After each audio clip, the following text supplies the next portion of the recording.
So, it's the end of October. It's October 26th, 2020. Great year, by the way. Anyways, so my wife and I, we went out to a pumpkin patch with my daughter. We bought some pretty big pumpkins. We were like, all right, we're going to make something nice with these pumpkins because they're pretty big. And so I wasn't really sure what I was going to do. My wife had an idea. So I was like, all right, you have at it. So we're in our garage carving up pumpkins. And for some reason, I just thought of something and I was like, this is brilliant. I don't know why, but I carved a little Elmo into the pumpkin. And for some reason, I had the bright idea to make the Elmo be on fire. So you have Elmo with his arms out looking up, and he's just engulfed in flames in the whole entire pumpkin. And my wife looks at it and she's like, what the heck is your problem? Why is Elmo on fire? I was like, I don't know. I just thought it was a good idea. Now that I look at it, it's like, what the heck? Now we're going to have this Elmo who's on fire in front of our house when trick-or-treaters are coming by. So Did you put a Pope hat on it? I should put a Pope hat. I was thinking, you know what? I could save it if I just put like over 9,000 on each side. And then it's like, oh, he's not on fire. He's just going Super Saiyan. Well, I was saying, because if you draw like something churchly, then you can call it St. Elmo's fire. That is actually that's a really good one. Maybe that's even better. Maybe I should do that. So anyways, that's my story. So I bought some pumpkins maybe last week. I haven't carved them yet, but they've just been sitting on my floor. And I looked at them yesterday. There's white mold all over the stem. It's like fuzziness. At the very tip, where the stem's cut. Yeah. Like black mold spots all over it. And you cut it open? Or I didn't cut it open the outside? Yeah, it's just on the outside, just on the stem. It's funny you say that because last year I bought a brand new pumpkin and it was perfect. I cut it open. The whole inside was like black. It was pretty decrepit. So you might have the same issue. So you have fun with that. But they're both pumpkins are like that. Come on. Yeah, hopefully it's fine on the inside. Rotten from the inside. The stem was a little juicy still for some reason. Jeez.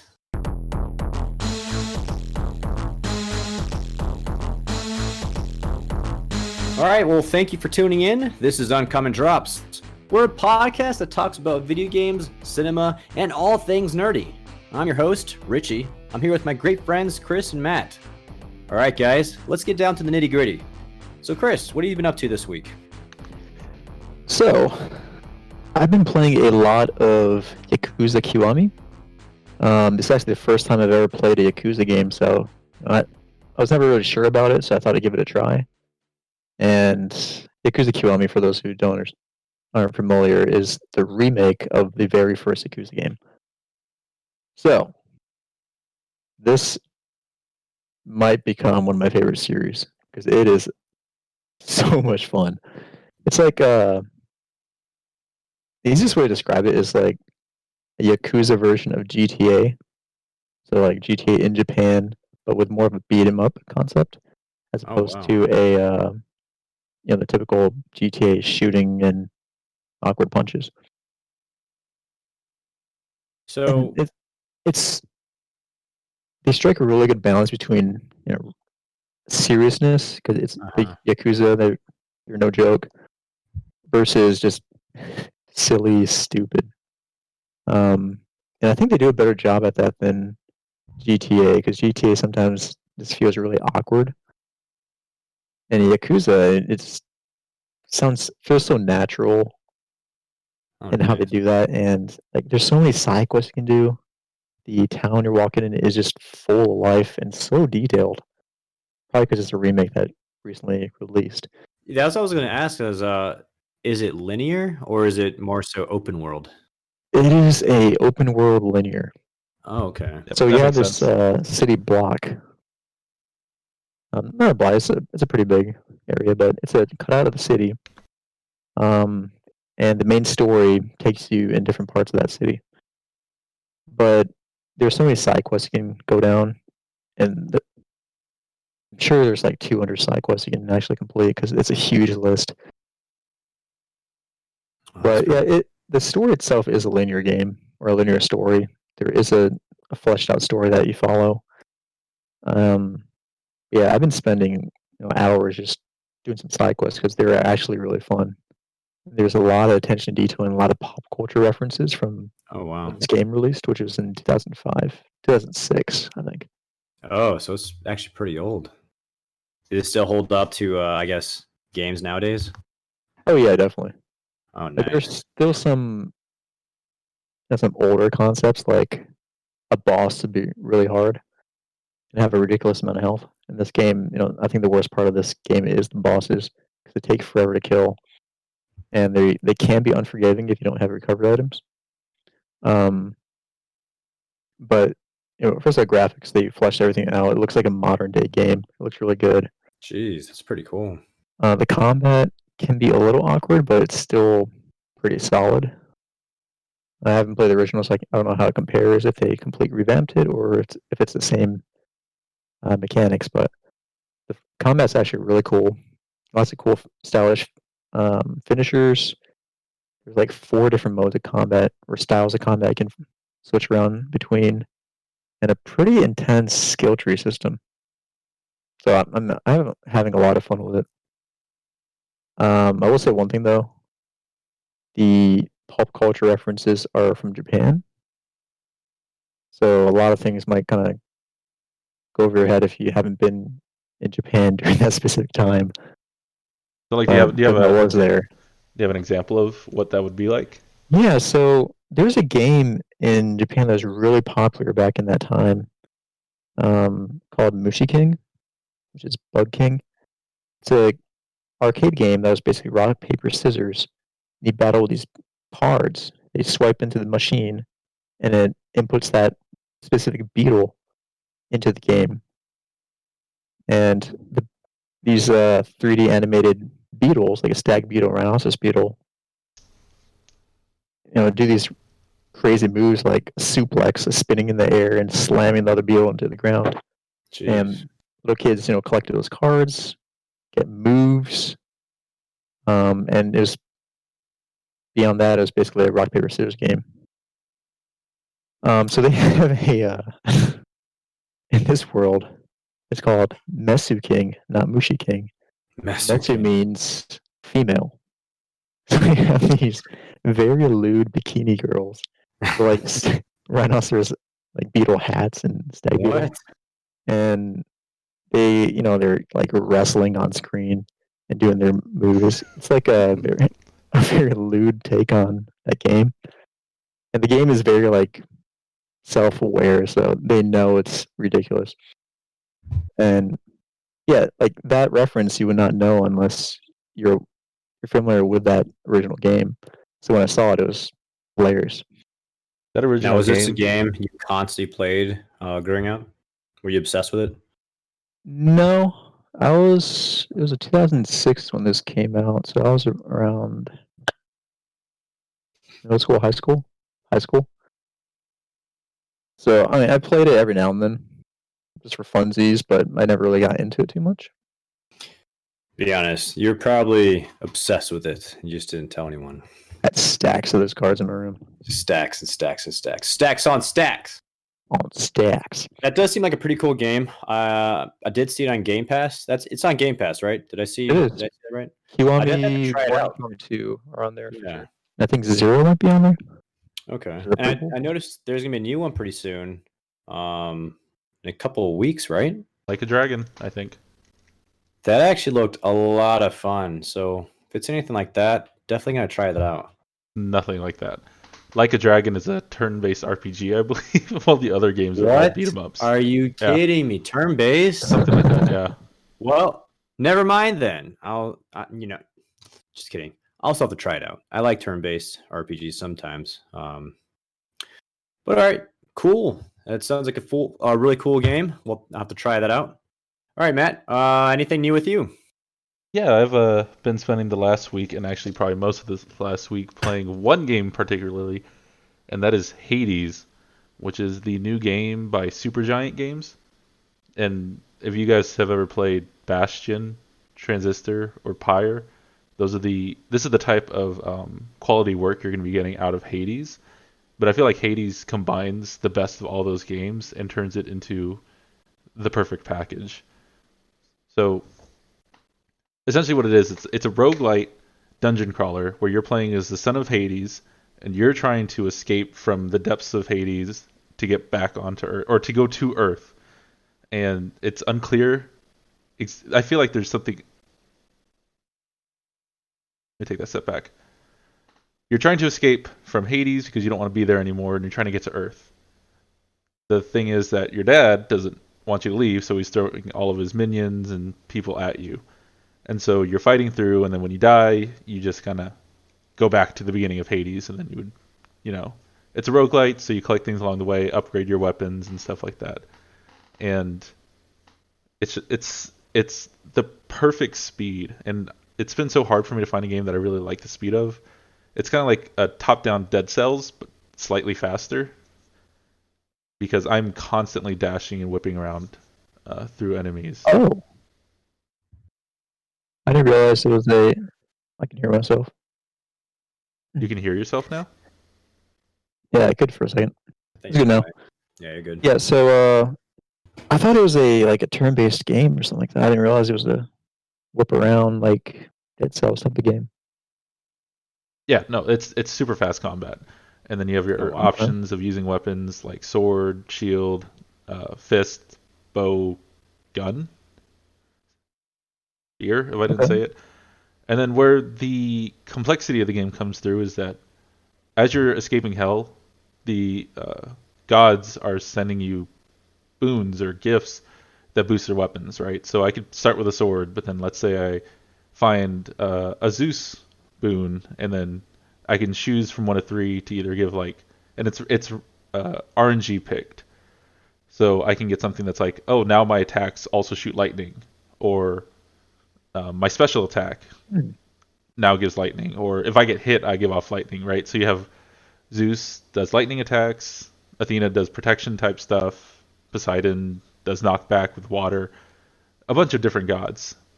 And then what you can do is if you collect certain boons, then it kind of goes through like a scale. So like if I say got this one from Athena and this one from Poseidon, then the next time I run into either of those two, I have a chance of having a combined boon, which, for example, I think the Athena Zeus one is you can cast magic, and instead of casting just like a phalanx shield thing with Athena, it would also give off lightning now because it has that Zeus Athena combined boon. And so Okay. it's all random. So the gods you pick, the gods that you get are random, and then the abilities you get are random. So each game can feel completely different from one another. So like I had one where I was a bow user that gave off ice attacks, so I was slowing down enemies as I was dashing around and shooting on the bow.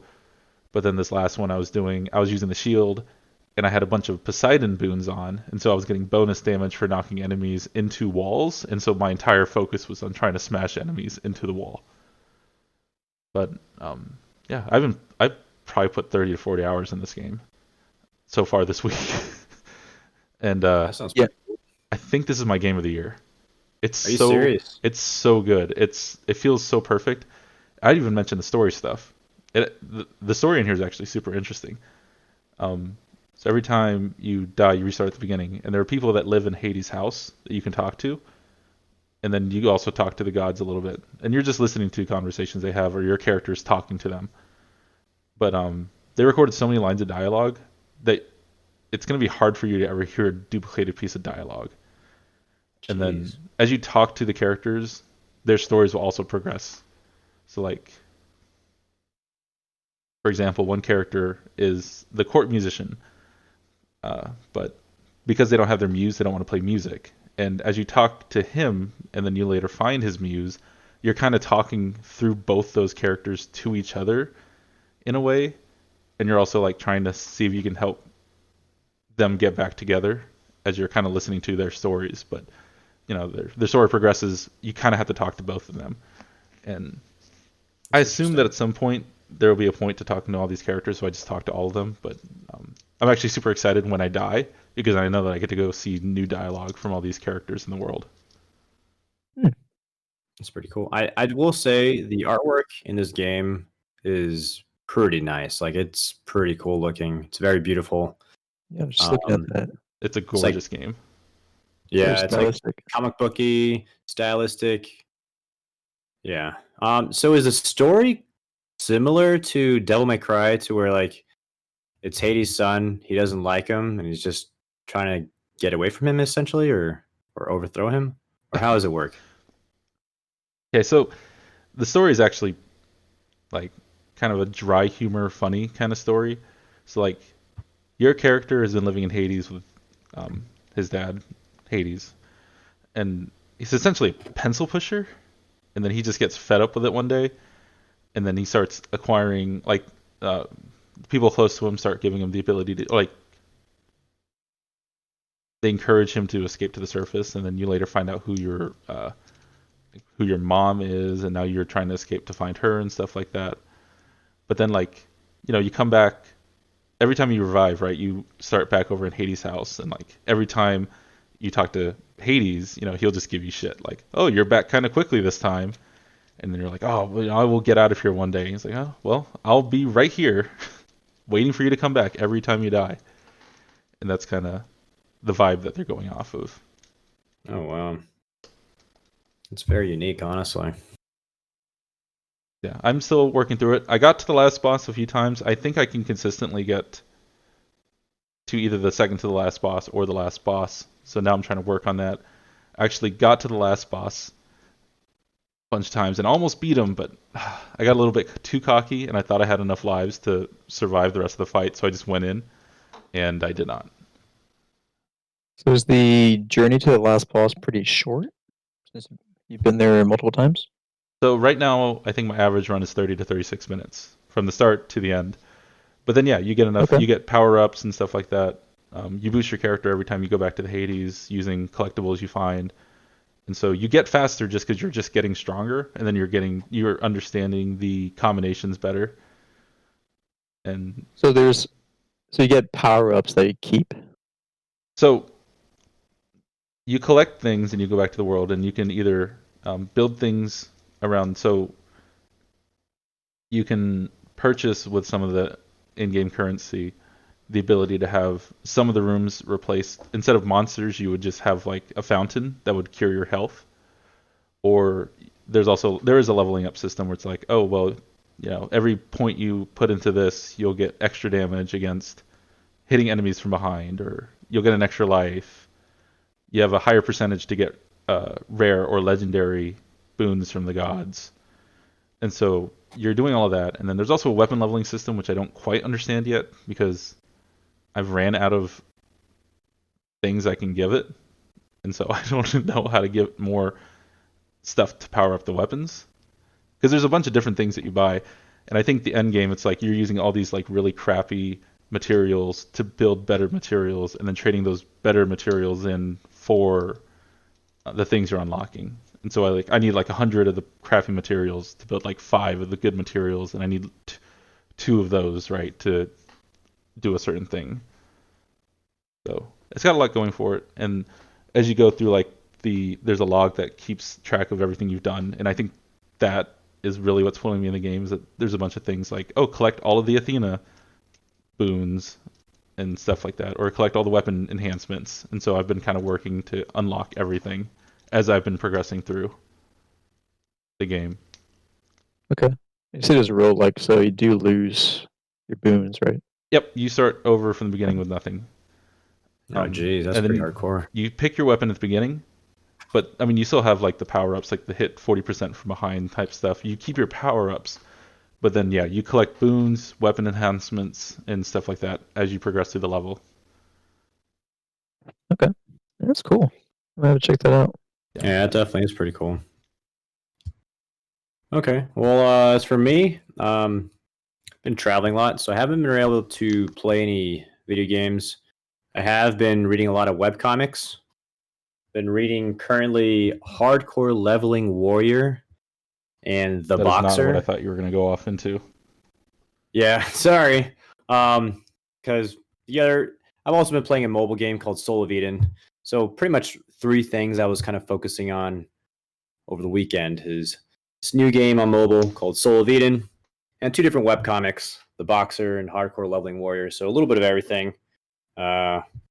So nothing too exciting. But anyways, let's move on to our different topics. Chris, what do you have for us? Well, first story I want to bring up is about Ubisoft and their new system they're rolling out on the 26th, which is called Ubisoft Connect. So apparently it's going to be like a cross-play, cross-progression type deal. Not totally sure on the cross-play portion, but at least if you log into your Xbox Ubisoft game, all that progress will carry over to your PC or PlayStation versions. So what they say, according to their FAQ, Ubisoft Connect is the ecosystem of player services for all Ubisoft games across all platforms. It is the unification and improvement of Ubisoft Club, our loyalty program, and Uplay, our desktop app, across all platforms.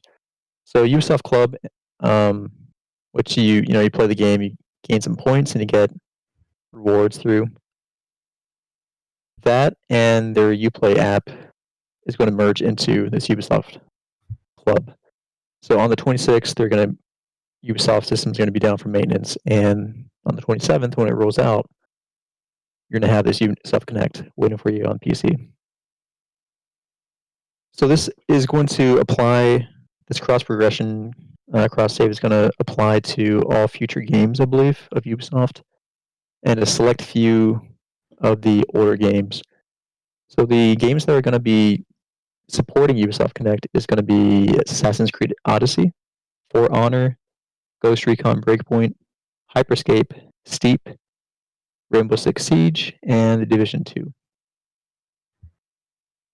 So I'm personally pretty excited for cross-save and cross-progress portions of it, because I have Rainbow Six Siege on the Xbox, and I recently, about a few months ago, I bought it on the PC as well, just because I felt like the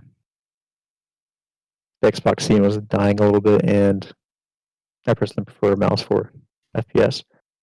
But the sad part of that is all the skins and all the guns customizations I earned on the Xbox doesn't carry over to the PC.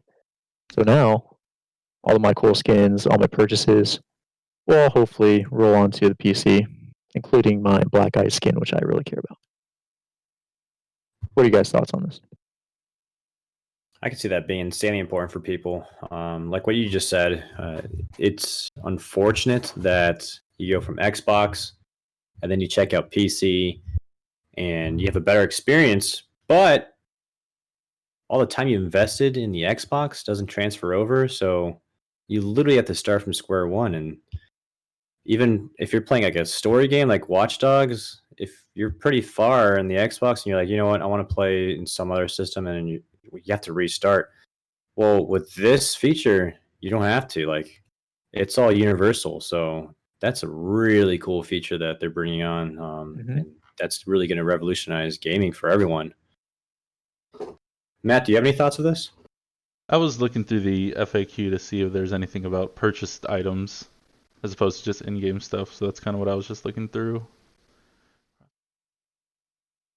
Yeah, I'm in the same boat as Chris in that I also switched over to Rainbow Six Siege PC, and I would like to have all my stuff move over to the PC from the Xbox, because I think everything I use, I would like to have my elite skins go over, but I don't know if that'll actually cross over. Do you guys know if Smite has that feature? Yeah, Smite has that feature. Straight up. Good. Everything you buy. I think the only thing that doesn't transfer back and forth is currency. So if you buy gems on one console, it doesn't work on another one. But anything you purchase is available on your account on all systems that you play.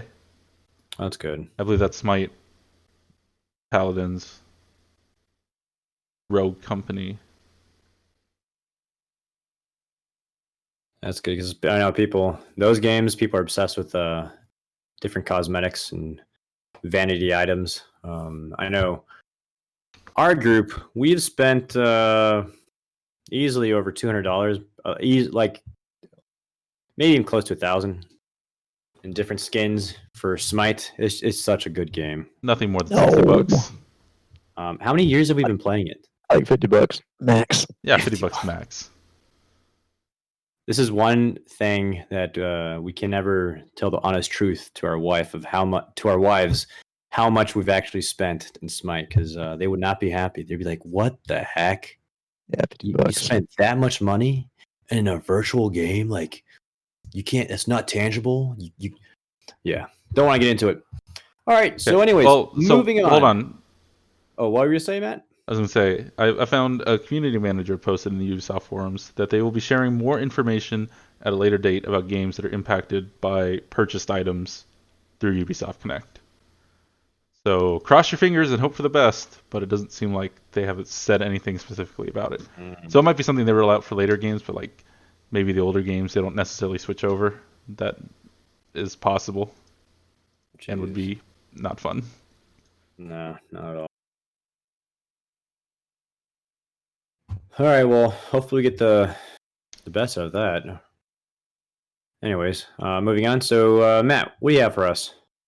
Yeah, so my story for today is talking about the new Call of Duty Black Ops Cold War exclusive mode called Zombies Onslaught, which is going to be a 1-year exclusive for PlayStation 4 or PlayStation 5 owners. And what Onslaught is that you and one other person will be deployed to several locations derived from various multiplayer maps with your custom loadouts, as is the case for all Zombies modes.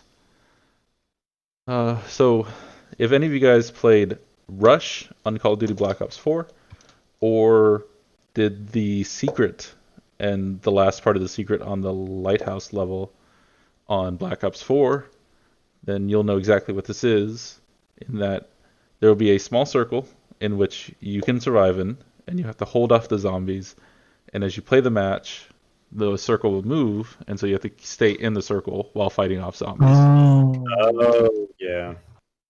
Yeah, that was tough. That was an insanely hard one. I don't think I finished it. It was pretty insanely hard. Yeah, well, I don't remember who was in the group when we did the Secret of that Lighthouse map, but I know I played it once in Black Ops 4 and knew I was never going to play it again. And so I'm actually, like, when I heard Zombies exclusive mode, I was upset, and then I read what it was, and I was like, yeah, whatever, I don't care about that. I don't care. Yeah, Because, forget like, that. I so know that Secret was insanely stressful. I was like, this is supposed to be game. This is supposed to be therapeutic to me. No, this is bringing the stress. This is like the stress I had for the day at work. This trumps that. So forget that. Yeah, I'm not excited for that. So it's interesting, right? Because I remember when Modern Warfare had came out and announced that there's going to be an exclusive Spec Ops survival mode for PlayStation for a year as well. And I was upset about it at first, and then I don't think I heard anything about it after that point. And I don't know if you guys have even heard anything about it. Is it out for Xbox? I hadn't looked into it. Do people even play it? I don't know. But it didn't seem like people were super upset about it once the game actually came out, because people just ended up playing multiplayer campaign and Warzone anyways. And so I could see this being a forgotten side thing, as long as there's no secret in it. If there was a secret in it, then I would revolt and be upset.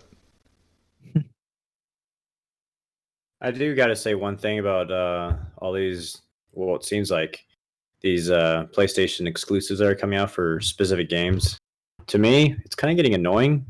'Cause it's like, why are they exclusive for a game that is across multiple different systems? Like that one Adventure games, even though it did terrible, it was still kind of annoying that Spider-Man was exclusively on PlayStation. I mean, that only hurts the game, which you can see it really hurt the game. And that's the thing I'd be concerned about, right? Let's say I'm not a gamer, but I saw there's an Avengers game, and so I was going to get it, and then I saw that on the PlayStation I get to play Spider-Man, so I got that. So I bought a new console and this new game for a character that hasn't released yet, exclusive to that platform. And it seems like all fervor from that game has been slowly dying out.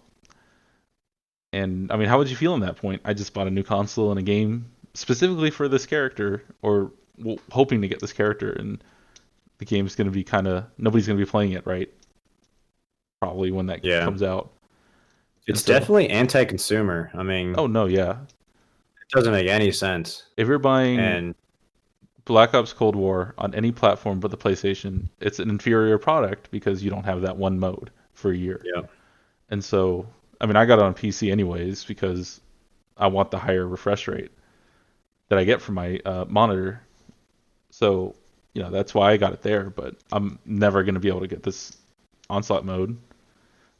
At least when it releases, I'm probably going to completely forget about it, just like I did with Spec Ops Survival. But yeah, with the Avengers game, and the Spidey release was far from launch, so I really didn't care too much about it at the time. What killed it for me was just the game didn't look that great. That's the reason I didn't get it. It's not because of the exclusive Spidey content. I mean, I know a lot of people were upset about that and decided to boycott it because of that. I think a lot of people also looked at the game and said, "No, this doesn't live up to expectations. It's repetitive, lacking passion, and just gonna skip over it." Yeah, that first trailer they had didn't look good at all, and then the Spider-Man thing was just like, oh well, I'll just wait to get it later when it's cheaper. But I don't know, it might be free to play by the time I'm getting it. I think they made a big mistake though when they announced that. I guess that kind of never mind. I was gonna say they should have waited till after release to announce the Spidey thing, so people already have it, but that kind of defeats the purpose of having exclusive content. Yeah, that's something you got to get ahead of launch. That's why they announced it when it probably was way late in development before Sony was like, hey, here's a ton of money. Can you make a Spider-Man? And we're like, hell yeah, that's a lot of money. Yeah. Yeah, for sure. All right, Chris, do you have anything else? Any other topics? Yeah, so this one is actually a pretty interesting one. It's a rumor or speculation about VR, virtual reality, coming to the Xbox Series X and the S. So there's this guy on some flight simulator forums called Signific. He was looking through the game files of Flight Simulator, and he discovered some lines of code that reference to PC_VR and Scarlet_VR. And Scarlet, if you don't know, is the moniker that refers to the Xbox Series X and Series S. So based on that, someone at Microsoft is at least considering having VR for the Xbox. There's not too much information on that besides this, but what do you guys think about this? Dude, when I read that the other day, I wish there was a table around me because I would have flipped the crap out of that table, like a couple flips, because I was freaking stoked. I've been saying for years, I was like, okay, PlayStation, they're on board with VR, and then you have the Oculus and the other thing, and they're incredible. PlayStation, it's not incredible, it's crap, but at least they have it, and at least it's there. And I was like, why the heck isn't Microsoft jumping on board with this? And then the new system comes out, and it's incredible and powerful as anything. I was like, there's still no talk about VR. I was like, I kind of got hurt. And then I find about this. We might have freaking VR. This is big for me. This means a lot. So I'm pretty freaking stoked. What about you, Matt? It'd be interesting if they did it, but I feel like rumors like this have been going around for a while, and since the Series X doesn't seem to be launching with it, I don't think it's happening anytime soon. It would be cool, because more people in VR means more VR games get made, and PlayStation has one, so I don't know why Microsoft just doesn't do it. And if they could somehow work with Oculus, who I'm not a huge fan of right now, but they worked with Oculus to be able to let the Quest plug into the Xbox. I mean, that seems like pretty easy solution. We just need a USB 3.0. I think, and then just plug it in there and use the Xbox power to power the games on the headset. It just seems like such an easy solution. So I feel like they would have announced something, but Well, it seems like an easy solution, but Facebook has their own agenda, and they want Facebook to be, or Oculus to be linked to Facebook. So I think that might be a point of contention between Xbox and Facebook. Did we talk about this I don't last think week? Xbox will want to, require a Facebook login to use their product. Have we talked about Oculus I'm not sure if on we the have. podcast? I don't think so. I'm very upset about this Facebook bullshit stuff. All right. I don't know. I don't know if I want to get into What's it going now. on with that? Huh? You have to actually have a Facebook profile to use Oculus in the future or something, or So all Oculus Quest 2, and then I think starting in 2022 or 2023, all Oculus devices, you will have to link your Oculus account with a valid Facebook account in order to use the device. So for now, I'm okay. And most likely, I mean, I don't know. I don't know how much longer this thing's going to be around for, but this will probably be dumped by the time that I would have to link it. Jeez, that's So- obnoxious. It sucks. What's even worse is that there seems to be a lot of anecdotes going around on the internet that people were making Facebook accounts specifically for the Oculus, but because they're like trying to make a low information Facebook account and didn't really add anything to it, Oculus was banning their Facebook accounts and their Oculus accounts. What And the so heck? people were getting locked out of their devices completely. That doesn't make that's stupid. That doesn't make any sense. They want the Facebook data, man. That's all People- Facebook. That's the whole reason why Facebook bought Oculus is they want your data. Yeah, but They people want they their want to see what you're product, watching in and it's VR. like, oh, we want to make it impossible for you to use our product. So make a Facebook that you use every single day. That's just annoying. Does Oculus currently have AR? No, it does not have AR. The closest thing it has Okay. to AR, well, I mean, it has its Guardian stuff. I don't know if you'd consider that AR because that does put up the stuff that your Guardian settings up in the room so you can see it when you touch it. But no, it has no gaming AR functionality. So I remember watching a video on Facebook or Oculus and AR. So I'm not sure if that's something they're planning on bringing out soon. But it was an article. It was embedded in an article. The embedded video was, I believe, an actual Oculus released video. But the article was talking about Facebook and all the information that they can potentially collect off of AR. Because it maps your entire room, right? And with like Yeah, so visual so identification, it can basically see what you have in your house and give you I mean- product recommendations off of that. you want to go full conspiracy theory. I mean, the Quest do have cameras on there because that's how it tracks the Guardian. And so conspiracy theory, they're just taking all that camera data so they can see your house. That's the conspiracy theory. But that's the issue, right? We don't know if they're not doing it or not. We already know that They're doing Facebook it. does all these scuzzy things with all their data collection on the internet, having shadow accounts for people that don't have Facebook accounts, but they're able to recognize your activity off of that and use that data. It's insane the amount of stuff that Facebook can get away with because there's no accountability. And I'm shocked that there hasn't been a class action lawsuit over this. I wouldn't put it up because, I'll just go to a new device, but this seems like, I don't know.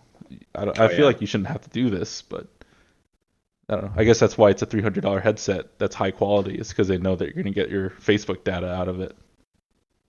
That's Yeah, for and sure. I was a little worried about the news. If Facebook bought Oculus, it's oh my god, Facebook is gonna be all in your face when Oculus releases. And when Oculus actually released, Facebook was nowhere to be seen. I was like, oh, nice. Maybe they do care about gaming. Now it's starting to creep Nope. up. Well, the original owner of Oculus had been affirmed by Facebook that, he was out there saying, hey, don't worry, you don't need Facebook accounts to use the Oculus. That was a long time ago, but you could see, that's just that's why they bought Oculus, right? They want your data. They want you to have Facebook Mhm. meetings in your, houses. Like that's what they want. you to do, and it's scummy because I don't want to log in with my Facebook account. I do for some things, but I don't want it system wide. Yeah, Especially in a we device that I already definitely live in a bought. society. We definitely live in a society where you literally can't have a secret. They know everything. As long as you have a smartphone, they know where you're at all times. They know your whole entire.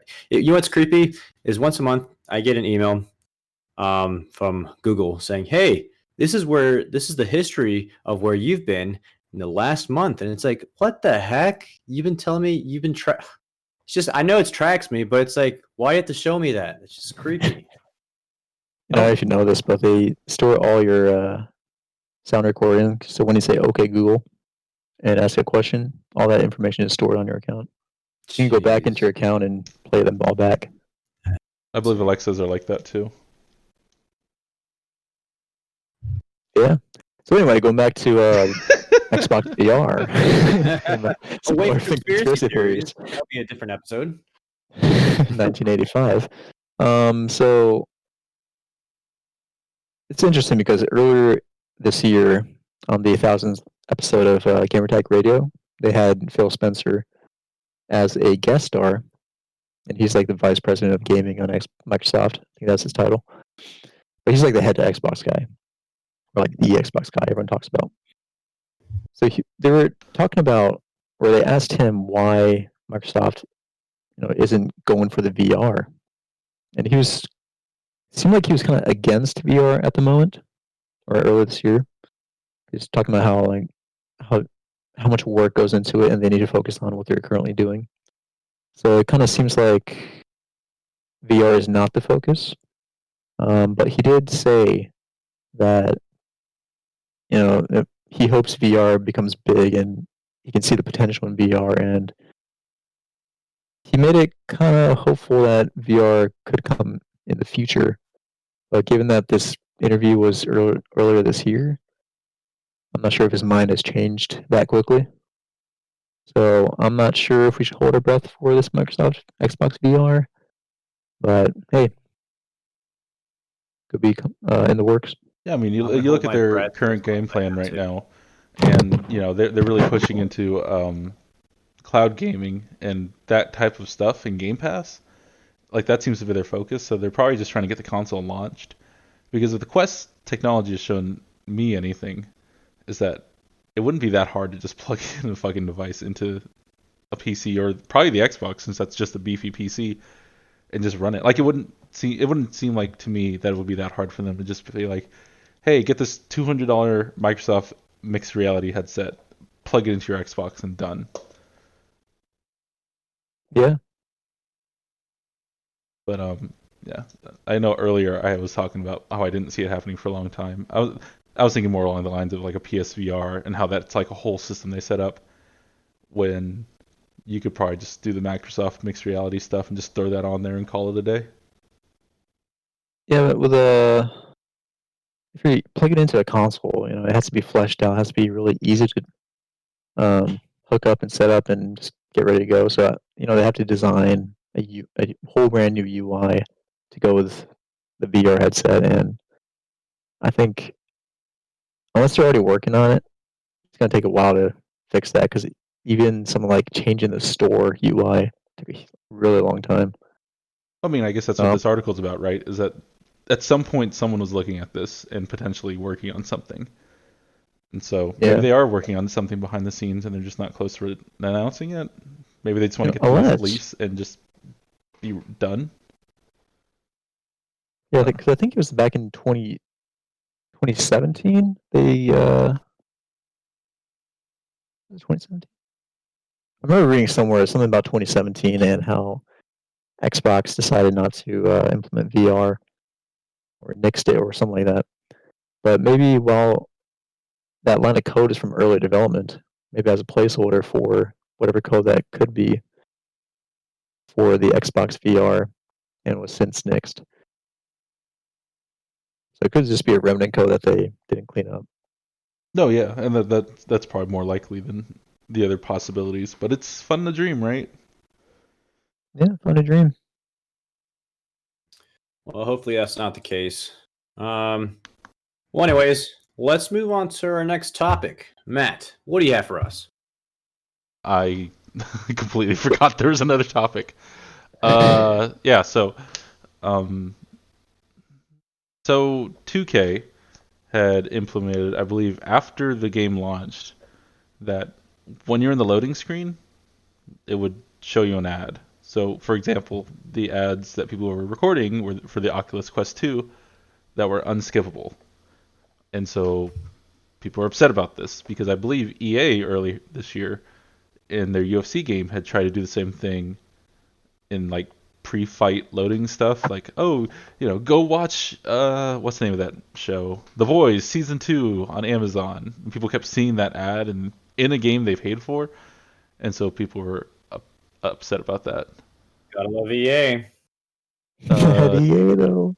2K did release a statement on October 20th saying, as many are aware, in recent years ads have been integrated into 2K TV segments. Yesterday's 2K TV ad placement impacted our players' experience in a way we didn't intend, as those ads are not meant to run as part of the pre-game introduction. This will be fixed in future episodes. So, I don't play 2K games. I don't play the NBA 2K series, and so I don't know exactly what they're talking about. But it seems like ads will be somewhere in the game, but not as an unskippable loading screen. I feel like if they do an ad, it should just literally be like a billboard on the game or like some part of the stadium. Like it's just there. You see it. That's it. Someone in the crowd holding a sign. Or Yeah, like or the like sponsor area that's all around the cages. it's Not the cages, but the arena. sponsors. And that's what for they have that. been doing, right? That's I mean, why that way it doesn't annoy anyone. They literally see it and that's it. Well, so is this kind of like, I think it was a UFC game where in between matches, or not matches, but like right before a replay, an advertisement flashes like you're on TV and then goes right into the replay. That's not Kind of like bad. that. You said it wasn't like a loading screen, right? I could 2K, it was a loading screen. For Oh, that's UFC, I think it was part of the pre-fight stuff, but I could be wrong with the UFC stuff. I'm not sure if you guys ever played Rainbow Six Vegas back in the day. I played a little bit. They had advertisements like you're going through a city and you're in a bus stop, and they literally have actual live advertisements on there. I remember seeing, I think there was an anime called Tank Girls. I'm not sure if you guys heard of that. Mhm. So they literally had an advertisement for the anime. That was the only reason why I even actually checked out the anime. I didn't know about it. Wait, Tank Girls? Yeah. I think like Girls in Ponzer or something like that. Yeah, something like that. Was it? It was a way older version because this is like years ago. So this is before the new one that just came out. But that kind of advertisement, it didn't bother me at all. It was part of the map. It was like, okay, cool, moved on. But if it's a Yeah, loading so screen, that's kind of like in your face. It's like, okay, it seriously. really is, yeah. But like, Well, go back to Yakuza Kiwami. So that's a very detailed Japanese city, and there's signs and restaurants there that actually exist. I Oh was like, wow, whoa, that's actually really cool. Like that's Sega, for example. You walk into Sega, the arcade, and you see, Virtual Fighter in the corner. You see your knockoff games, and you also see like the actual built-to-coin dispenser that was actually in Japan in their stores. And I was walking down the town and be like, oh, that's a sign for Ringer Hut. It's like a noodle place. It's like, oh, that's actually really good. love that place, man. And that, They have great. those are essentially advertisements, but it didn't bother me at all because it was so flawlessly integrated into the game and it added realism to it. So I watched a video on the UFC ads, and it has the feel and style of ads you'd see while watching a fight, but people were upset about it because it was an actual ad from a $60 game that they paid for that flashed across the entire screen in the style of UFC fights. So just That's not that bad though. People need to get over it. well, these sports games make dumb amounts of money, and so I don't know. I'm more of I don't want to see ads in my game. In a game I paid for, I don't want to see it. Like things like monster cans, whatever. Sports games like you had mentioned, billboards and stuff like that, whatever. But I guess when it's in my face like that, that's when it's like, this is a little bit too far. Like, could you imagine having to play a game, and I guess that's what the 2K thing is, and then as you're like loading into the second quarter, it's like, oh, here's an ad break. It's that kind of thing. Yeah. Raid Shadow Legends. Just like Raid Pardon Shadow escapes. It'd be funny if the announcers during the game before a UFC match started, they advertised for about 2 minutes some product. Just put it in everyone's face even more. That'd be so stupid, but hilarious at the same time. All right, well, that covers all our topics. This has been Uncommon Drops. Stay tuned for the next drop. Scat!